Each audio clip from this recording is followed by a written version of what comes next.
நமோ நாராயணாய நமக. கிருஷ்ணாய வாசுதேவாய தேவகி நந்தனாய சனந்த கோபகுமாராய கோவிந்தாய நமோ நமக. நான் பலகோபாலா பக்தி லதா பேசுகிறேன். அனைவரும் சப்ஸ்கிரைப் பண்ணுமாறு எண்ணிக்கொள்கிறேன். யாருக்காக? நான் கிருஷ்ணன் குட்டியினுடைய அன்பை பெறுவதற்காக. நான் செய்யும் அனைத்தும் என் கிருஷ்ணனுடைய சேவைக்காக. நாம் இன்றைக்கு பார்க்க போகும் திருநாமம் 134வது திருநாமம். அது என்னன்னு பார்த்தோன்னா கவிகி. அது சொல்லும் முறை கதையே நமக. அதனுடைய மீனிங் என்னன்னு பார்த்தோன்னா நம் பார்வைக்கு அப்பாற்பட்டவையும் பட்டவையும் பார்ப்பவராம். யார்? நம் எம்பெருமான். இப்படிப்பட்ட எம்பெருமானுடைய கதைகளையும் அவருடைய பெருமைகளை பற்றி பார்ப்போமா? வாருங்கள், கடைசி வரை பாருங்கள். விஷ்ணு சகஸ்ரநாமத்தில் பகவத் குண தர்ப்பணம் என்ற அற்புதமான உரையை விளக்கியவர் பராசரப்பட்டர். அவரை பெரிய ஞானி என்றும் ரிஷிகளுக்கு சமமானவர் என்றும் திருவரங்கத்தில் அடியார்கள் கொண்டாடுகிறார். யார? அந்த பராசரப்பட்டவர். உடனே ஆனாலும் திருவரங்கத்தில் வாழ்ந்த ஆளவாயன் என்பவர் பராசரப்பட்டனை மேலே பொறாமை கொண்டவராம்.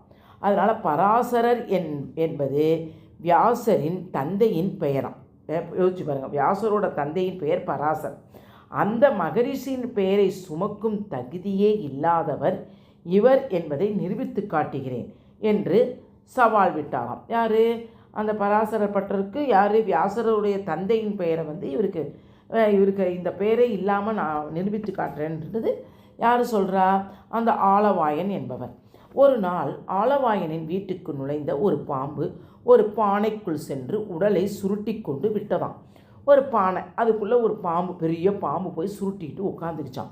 அந்த பானையின் வாயை ஒரு துணியால் மூடிய ஆளவாயன் அந்த பானையை பராசரப்பட்டரின் வீட்டிற்கு எடுத்து சென்றாராம். என்ன யோசிச்சு பாருங்கள், பானைக்குள்ளே பெரிய பாம்பு இருக்குது. பட்டரின் முன் பானையை வைத்துவிட்டு நம் கண்களுக்கு அப்பாற்பட்ட விஷயங்களை காண வல்லவர்கள் தான் ரிஷிகள்.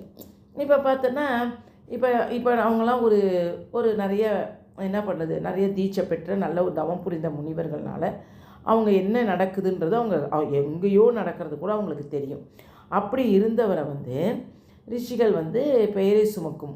அதாவது என்ன சொல்கிறாருன்னா, நான் பராசர ரிஷிகள் பெயரை சுமக்கும் உங்களால் இந்த பானைக்குள் என்ன இருக்கிறது என்று உங்களால் சொல்ல முடியுமா என்று கேட்டாராம் ஆளவாயன்.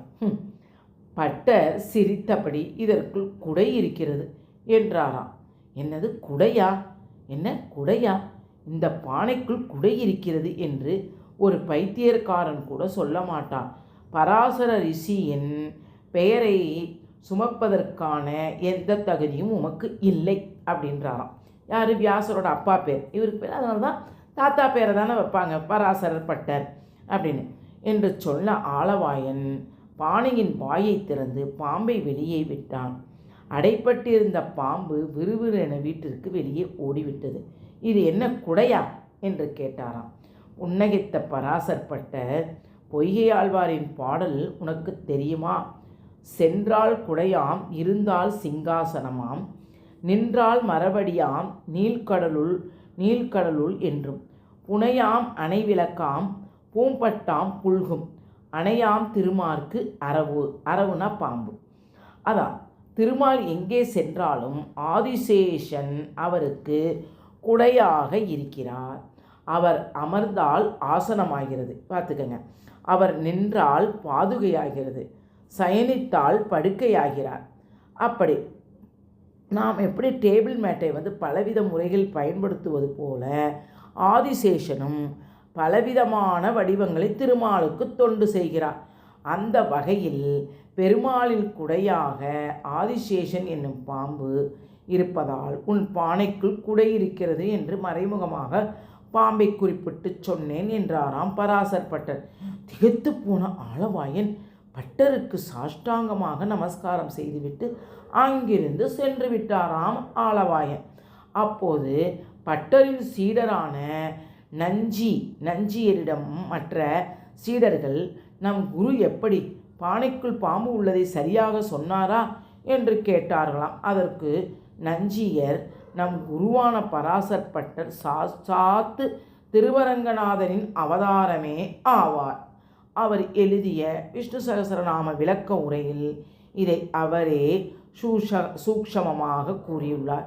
பூயோ பட்ட பராசர இதிபணிதோ ஸ்ரீரங்கப்பத்து ஸ்வயம் என்ற பரம்பொருளான திருமால் நம் கண்களுக்கு அப்பாற்பட்டவையும் காணவல்லவர் ஆதலால் கவி என்று அழைக்கப்படுகிறார். அதனால்தான் அத்ருஷ்டோ திருஷ்டா, அவனை யாராலும் காண முடியாது. யாரு? திருமாலை. ஆனால் அனைவரையும் அவர் காண்கிறார் என்கிறது அந்த திருமாலின் அவதாரமானபடியால் நம் குருநாதரும் பிறரால் காண முடியாதவற்றை காண வல்லவராக திகழ்கிறார் என்று கூறினார்.